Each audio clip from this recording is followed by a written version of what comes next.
नमस्कार, बहुत स्वागत है आपका। मैं हूं आपके साथ सुमित शर्मा। खैरागढ़ उपचुनाव के नतीजों का काउंटडाउन शुरू हो चुका है। कल ये तय हो जाएगा कि खैरागढ़ में किसकी सरकार बनेगी, किसने बाजी मारी है। दोनों दल कांग्रेस और बीजेपी जीत का दावा कर रही हैं।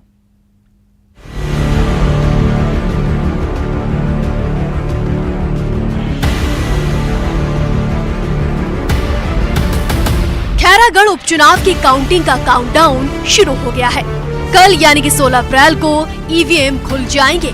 उम्मीद है कि कल रुझान भी जल्द ही देखने को मिलेंगे और शाम तक ये फैसला हो जाएगा कि आखिर खैरागढ़ के चुनावी दुर्ग पर किसका पताका लहराएगा। खैरागढ़ विधानसभा उपचुनाव में करीब 78% वोटिंग हुई है। 12 अप्रैल को हुए मतदान में मतदाताओं का अच्छा रुझान देखने को मिला। तेज धूप व गर्मी के बावजूद बड़ी संख्या में मतदाता मतदान केंद्रों तक पहुँचे।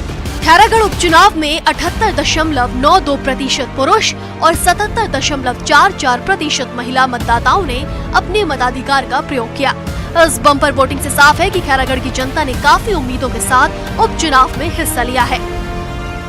कल मतगणना का काम किया जाएगा और मतगणना का काम प्रातः 8 बजे से आरंभ होगा।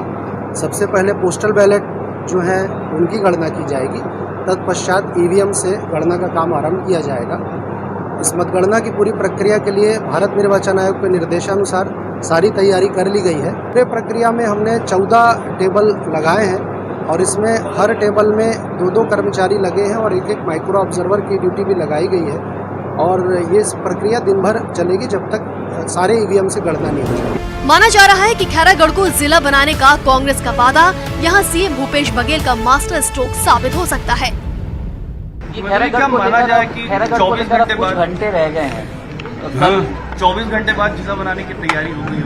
बिल्कुल, अब रिजल्ट आएगा उसके बाद तुरंत डिक्लेयर करेंगे 24 घंटे के अंदर।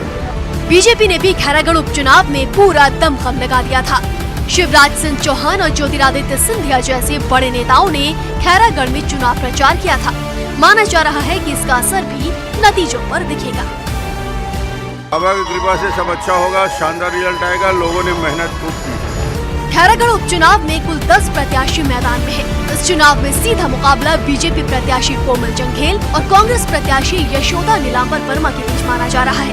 दोनों ही प्रत्याशी खैरागढ़ में बाहुल्य लोधी वर्ग से हैं।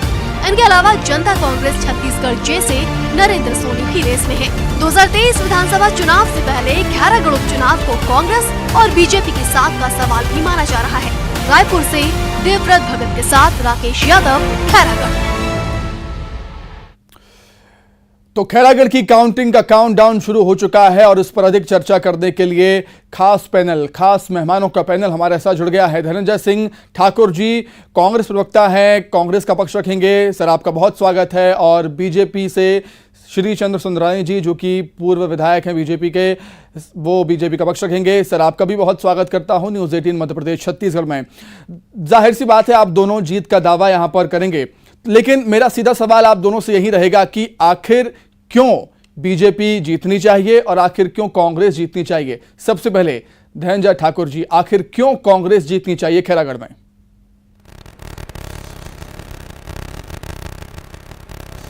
देखिए, छत्तीसगढ़ में मुख्यमंत्री माननीय श्री भूपेश बघेल जी की सरकार बनने के बाद जो छत्तीसगढ़ में खुशहाली आई है, जिसमें छत्तीसगढ़ के 20 लाख से अधिक किसान कर्जमुक्त हुए हैं। किसानों को धान की कीमत 25 रुपये देने वाले देश की पहली सरकार है।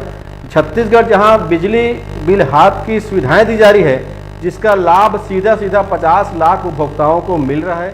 छत्तीसगढ़ सरकार वो काम कर रही है जिसमें युवाओं के हाथ में रोजगार है, युवाओं के लिए स्वरोजगार के लिए काम कर रही है। शासकीय नौकरी के अवसर प्रदान हमारी सरकार के द्वारा किया जा रहा है।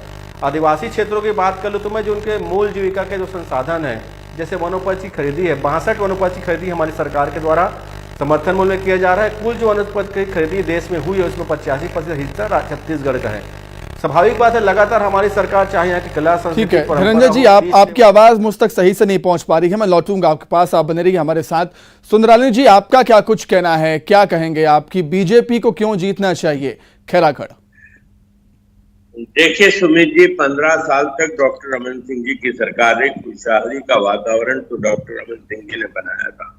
विकास आम आदमी तक पहुंचाने का काम किया, यहाँ तक कि दूरस्थ गांव-गांव तक शहरों से सड़कों को जोड़ने का एक काम किया। गांव शहरों में बदल गए और विकास के कारण रोजगार के अवसर छत्तीसगढ़ में बढ़े।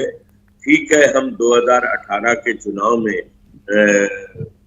बहुत बड़े बड़े वादे कांग्रेस पार्टी ने किया था और एक्सीडेंटल सरकार का गठन, कांग्रेस की सरकार का गठन हो गया। निश्चित रूप से हम लोगों ने 3.5 साल धैर्य से इस सरकार को काम करने दिया। वादे इन्होंने पूरे नहीं किए। 36 वादे इन्होंने किए थे, 36 में 34 वादे भी पूरे नहीं हुए। 2 वादे मुश्किल से पूरे कर पाई होगी ये सरकार, लेकिन हर मोर्चे में ये विफल रही। विकास पूरी तरह से ठप हो गया। भारतीय जनता पार्टी को इसलिए जनता अवसर देगी।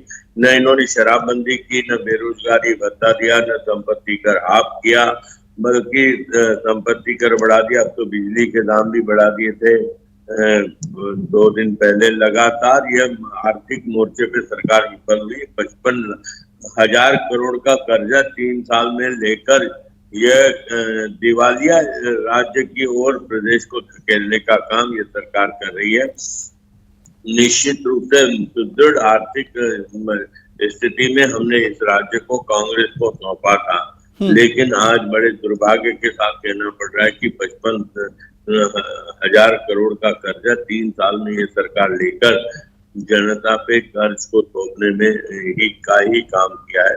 विकास कहीं नहीं हो रहा। पुल पुलिया के काम जितने भारतीय जनता पार्टी की सरकार में काम शुरू हुए थे वे आधे अधूरे पड़े हैं। कहीं पे भी कोई काम करने की स्थिति में नहीं।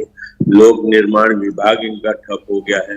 नगरीय प्रशासन विभाग कोई काम नहीं कर पा रहा है। जनता विकास के लिए इनकी ओर निहार रही है, कोई काम नहीं। रोजगार के अवसर नहीं दिए नौजवानों को, रोजगार के लिए भटक रहे। 10 लाख नौजवानों को बेरोजगारी भत्ता देने की बात इस सरकार ने की थी, लेकिन नहीं दिया इन्होंने। मैं अगर सुमित जी सारे वादे गिनाने पड़ूं या इनकी विफलताओं को गिनाने पड़ूं तो शायद आधी घंटे का डिबेट भी कम पड़ेगा, 2 घंटे का डिबेट भी कम पड़ेगा। बिल्कुल। सुंदरानी जी, एक चीज मैं आपसे ये जानना चाहूंगा, खैरागढ़ को जिला बनाने की बात कांग्रेस ने यहां पर कही कि उपचुनाव में अगर कांग्रेस जीतती है तो खैरागढ़ जिला बनेगा। एक नई बहस को जन्म दे दिया। फिर कांग्रेस ने यह भी कहा कि 15 साल बीजेपी की सरकार रही, 15 साल में बीजेपी की सरकार ने खैरागढ़ को जिला नहीं बनाया, अगर वो जीतते हैं तो वो बनाएंगे। देखिए, निश्चित रूप से 3.5 साल से कांग्रेस की सरकार है। अगर इनको जिला बनाना था तो 3.5 साल में किसने रोक लिया था? और ये फिर कह रहे हैं कि चुनाव के परिणाम आने दीजिए, 24 घंटे में हम जिला बनाएंगे।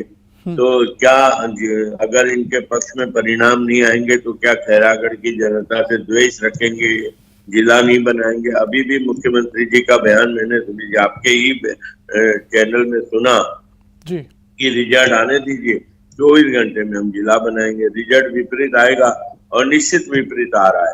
तो क्या ऐसी परिस्थितियों में जिला नहीं बनाएंगे? क्या ये अपने कर्तव्यों का निर्वहन नहीं करेंगे? क्या बदले की भावना से काम करेंगे? क्या कि खैरागढ़ के लोगों ने पहले भी हरा दिया था, इस बार भी हरा दिया?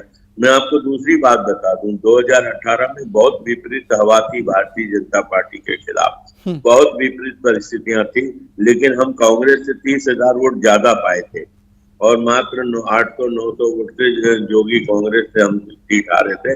कांग्रेस तीसरे नंबर पे थी और हमारे और कांग्रेस के बीच में 30,000 वोटों का अंतर था। तो निश्चित रूप से वो इतिहास से दोहराया जाएगा और चूंकि हम देंगे यहाँ पे और कांग्रेस चाहे जितना भी प्रलोभन दे, जनता इनके धोखे में नहीं आने वाली। ठीक है, मैं लौटूंगा सर आपके पास। इस समय हमारे साथ वरिष्ठ पत्रकार बाबूलाल शर्मा जी भी जुड़ गए हैं। शर्मा जी, आपका भी बहुत स्वागत करता हूं न्यूज़ 18 मध्य प्रदेश छत्तीसगढ़ में। आप किस तरीके से देखते हैं खैरागढ़ उपचुनाव को सर? देखिए, खैरागढ़ के जो चुनाव है वो प्रदेश की सरकार के कार्यों का रिजल्ट माना जाएगा। हालांकि एक विशेष ब्रह्मास्त्र इन्होंने छोड़ा है मुख्यमंत्री ने कि इन्होंने जिला बनाने की बात कर दी कि आप हमें जिताएंगे तो हम जिला आपका तुरंत 24 घंटे के अंदर में बनाने की घोषणा कर देंगे। ये एक बहुत महत्वपूर्ण चीज है, जिसके कारण मात्र 1.5 साल के लिए विधायक बना रहे हैं। वहां की जनता इस बात को सोच रही है कि 1.5 साल के लिए विधायक बना रहे हैं, इसमें जिला ही ले लिया जाए तो ज्यादा बेहतर है। अन्य बातों से दूर हटकर जो है जिला के प्रति लोगों का ध्यान ज्यादा है। आज की स्थिति देखिए, मतगणना राजनांदगांव में होगी, 45 से 50 किलोमीटर दूर आना पड़ेगा और हर काम के लिए जो है 50 किलोमीटर दूर आना पड़ता है। तो निश्चित रूप से वहां की जनता ये मानेगी, हम भी अगर होंगे तो ये सोचेंगे कि अगर जिला बन रहा है तो बनवा लिया जाए, आगे 1.5 साल बाद फिर चुनाव आएंगे, जब सोचा जाएगा, अपनी पसंद देखी जाएगी। ये सोच जो है ना वहां पर खैरागढ़ के चुनाव में दिखाई दी है। निश्चित रूप से दोनों पार्टियों ने मेहनत बहुत की है, बहुत अधिक मेहनत दोनों पार्टियों की रही है और पूरी ताकत भी लगाई है। भाजपा के लिए तो देखिए इस चुनाव में खोने के लिए कुछ था नहीं, पाने के लिए ही था, एक अवसर था, अवसर है। और अगर भाग्य से यदि छीका टूट गया तो 2023 की भूमिका इसी परिणाम के सहारे रच ली जाएगी।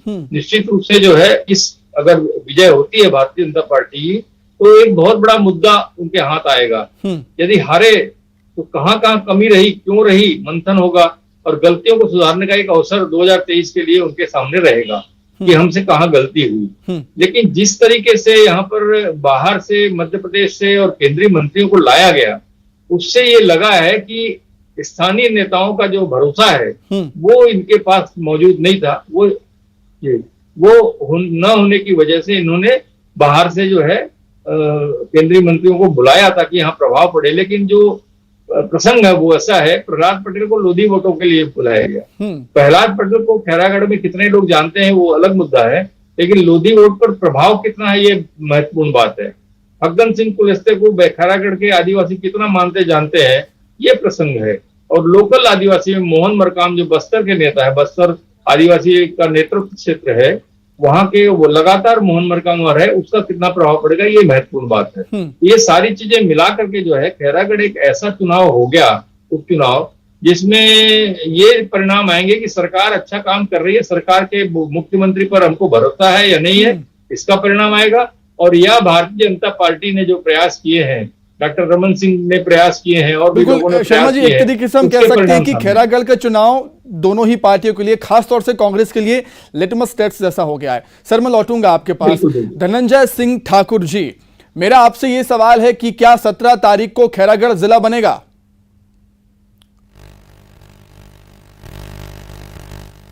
निश्चित तौर पर आपके चैनल के माध्यम से खैरागढ़ की जनता को मैं अभी से बधाई और शुभकामनाएं दे रहा हूं कि 17 तारीख को, 17 अप्रैल को खैरागढ़, छुईखदान, गंडई जो एक जिला के रूप में छत्तीसगढ़ में उसकी पहचान होगी। क्योंकि खैरागढ़ की जनता ने जो अभी उपचुनाव हुए उसमें मुख्यमंत्री माननीय श्री भूपेश बघेल जी की सरकार के कामों पर और खैरागढ़ को जिला बनाने के लिए बढ़ चढ़कर मतदान से हिस्सा लिया है।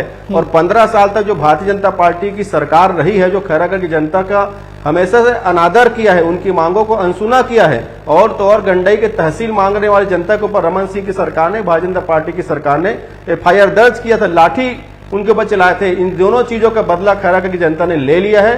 खैरागढ़ में 17 अप्रैल को जो जिला बनेंगे और हमारी जो प्रत्याशी है वहां की कल मतगणना है, एक बहुत ऐतिहासिक मतों से जीत कर दर्ज करने जा रही है। और भूपेश बघेल जी की सरकार पर जो छत्तीसगढ़ की जनता ने भरोसा किया है, इसके पहले जो 3 उपचुनाव हुए उसमें हमारी पार्टी की जीत हुई है। उसके बाद नगर निगम के चुनाव, नगर पालिका के चुनाव और त्रिस्तरीय पंचायत चुनाव में जनता ने हमारी सरकार के कामों पर भरोसा किया है, वो भरोसा कायम है। और 2023 में भी भारतीय जनता पार्टी को घर में बैठना पड़ेगा, ये संदेश खैरागढ़ की जनता अभी समझो एक प्रकार से मतदान में दे चुकी है।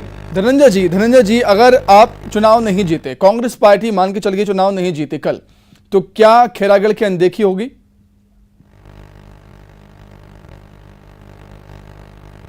सवाल ही नहीं उठता, क्योंकि आपने तो वादा कर दिया ना कि सर जिला बनाएंगे, अगर नहीं जीतते हैं तो जिला नहीं बनेगा। बघेल जी की सरकार पर मैंने कहा हार का तो सवाल ही नहीं उठता। मैंने कहा ना कि हमारे जो खैरागढ़ की जनता काम करने वाली सरकार चाहती थी, भूपेश बघेल जी की सरकार जनता के लिए काम करके बताई है। खैरागढ़ को जिला किसने नहीं बनाया था 15 साल तक? भाजपा की सरकार थी ना उस दौरान। धोखा किसने दिया था किसानों को छत्तीसगढ़ का? रमन सिंह की सरकार ने दिया था ना। गंडई के जनता पर लाठी किसने चलाया था? रमन सिंह की सरकार ने चलाया था ना। हमारी सरकार जो कहती है वो करती है और खैरागढ़ में हम जीत रहे हैं। मैं तो आपके चैनल के माध्यम से कह रहा हूँ, चित्रकूट, दंतेवाड़ा और मरवाही में जो परिणाम आए हैं उससे बढ़ चढ़ कर परिणाम आएंगे। हम बढ़ते क्रम पे खैरागढ़ में जीत रहे हैं। 17 अप्रैल को खैरागढ़, छुईखदान, गंडई एक जिला के रूप में अस्तित्व में आएगा और अभी से मैं अग्रिम शुभकामनाएं खैरागढ़ की जनता को दे रहा हूं। ठीक है, बाबूलाल शर्मा जी, क्या जिला बनाने का वादा करके कांग्रेस ने आधी जंग को जीत लिया खैरागढ़ में? क्या कहेंगे आप इस पर? देखिए, हम तो अपने संपर्कों से वहां जब संपर्क साध रहे हैं तो हमको तो यही रास्ता दिखाई दे रहा है कि भाई लोगों के दिमाग में एक बात बैठ गई है, ये ब्रह्मास्त्र चला दिया भूपेश बघेल मुख्यमंत्री ने कि हम जिला बना देंगे, आपको जिला बनाना है तो जिला बना देंगे। तो ये 1.5 साल के चुनाव है, 1.5 साल के लिए विधायक बना रहे, तो क्यों ना जिला ले लिया जाए, ये सोच लोगों के अंदर में है। और छोटे से लेकर बड़ा व्यक्ति भी इस बात को सोच रहा है कि जिला बना लेने से हमको लाभ ये होगा कि हमको कहीं बाहर जाने की जरूरत नहीं पड़ेगी किसी भी काम के लिए। आज जैसे 17 तारीख को घोषणा होती है तो निश्चित रूप से 2, 4, 6 महीने के अंदर में कंप्लीट जो है सेटअप जो है वहां पे अस्तित्व में आ जाएगा, अगर ईमानदारी से काम हुआ तो। अब सवाल आता है कि ये जो स्थिति बनी है, ये इसके अलावा ये जो भी वायदे किए गए, जो भी बातें कही गई, जो भी विरोध भारतीय जनता पार्टी ने इनके वायदों के खिलाफ बोला कहा, उसका असर जनता पे पड़ा नहीं पड़ा वो अलग मुद्दा है। लेकिन और भी एक बात मैं कह दूं कि दोनों दलों ने सारे चुनावी धर्म निभाए जो निभाने पड़ते हैं। आपको मैं इशारे में बोल रहा हूँ, दोनों ने पूर्ति में कोई कमी नहीं की, हर प्रकार के काम वहां पर हुए, सिर्फ वायदों पर मुकर्रर नहीं रहे। निश्चित रूप से जो है हर चुनाव में जो होता है वो भी हुआ है। तो ये परिणाम जो है, जहां तक मैं समझ पा रहा हूं, जहां तक मैं अपने संपर्कों से साध रहा हूं, तो मुझे ऐसा लगता है कि भारतीय जनता पार्टी ने टक्कर अच्छी दी है, मुकाबला अच्छा किया है, प्रचार अच्छा किया है, कोशिश अच्छी की है, लेकिन वो एक ब्रह्मास्त्र जो है उनको नुकसान पहुंचा रहा है, ऐसा मुझे समझ में आया। बिल्कुल बिल्कुल सही बात कही आपने कि एक मास्टर स्ट्रोक हम कह सकते हैं, एक ब्रह्मास्त्र हम कह सकते हैं जिला बनाने का वादा कांग्रेस की तरफ से। सुंदरानी जी, 2018 का विधानसभा चुनाव आप हारे, फिर छत्तीसगढ़ में जो भी चुनाव हुए उसमें भी आपको पराजय देखनी पड़ी। कहीं ना कहीं इससे मोरल डाउन होता है कार्यकर्ताओं का और पार्टी के नेताओं का भी। तो एक बहुत बड़ी चुनौती हम कह सकते हैं इस समय थी आपके सामने खैरागढ़ उपचुनाव के लिए। सर जी, निश्चित रूप से चुनौती, क्योंकि हमें सत्ता से लड़ना था और जहां तक चुनाव लड़ने की बात है तो भारतीय जनता पार्टी ने अपने दम पे बहुत अच्छा कार्यकर्ताओं की मेहनत पर इस चुनाव को लड़ा है और जीतने के लिए चुनाव लड़ा है। जीतने की स्थिति में हम हैं, जीतेंगे भी। कहीं न कहीं कांग्रेस घबराई हुई है। मुख्यमंत्री जी हर 3 किलोमीटर में एक सभा लेते नजर आए। मुख्यमंत्री जी का पूरा मंत्रिमंडल वहां था, मुख्यमंत्री जी का पूरा विधायक दल वहां था और जो कांग्रेस के शीर्ष स्तर के नेता हैं प्रदेश के, वे सारे उन्होंने लगा दिए थे। उसके बावजूद भारतीय जनता पार्टी की जीत की संभावना अभी भी बहुत अधिक है और भारतीय जनता पार्टी जीतेगी। जिले की जहां तक इन्होंने घोषणा की है, मुझे नहीं लगता कि छत्तीसगढ़ के जनता में कभी ये बुलावे में रख के एक बार काट की हंडी चढ़ती है। इन्होंने पिछले विधानसभा चुनाव में गाय की पूंछ पकड़कर जितने वादे किए थे वे पूरे नहीं हुए, ये जनता महसूस कर रही है। और आखिरी में किसानों की जो आखिरी किस्त थी उसमें भी 30% का पैसा काट दिया जी। ये रोष भी किसानों के बीच में था। ठीक है सर, बहुत शुक्रिया आपका जुड़ने के लिए। सुंदरानी जी, धनंजय जी, आपका भी बहुत धन्यवाद तमाम बातचीत के लिए, चर्चा में शामिल होने के लिए। बाबूलाल शर्मा जी, आपका भी बहुत शुक्रिया हमारे साथ बातचीत करने के लिए। तो खैरागढ़ के लिए काउंटिंग का काउंटडाउन यहां पर शुरू हो चुका है। कल सुबह 8 बजे से यहां पर काउंटिंग शुरू हो जाएगी। देखने वाली बात होगी कि किसके दावों में कितना दम होता है। जो जिला बनाने का ऐलान कांग्रेस ने किया था वो ब्रह्मास्त्र साबित यहां पर हुआ है, समझ में आएगा कल। हमारे खास कार्यक्रम में इतना ही। खबरें लगातार जारी हैं। नमस्कार।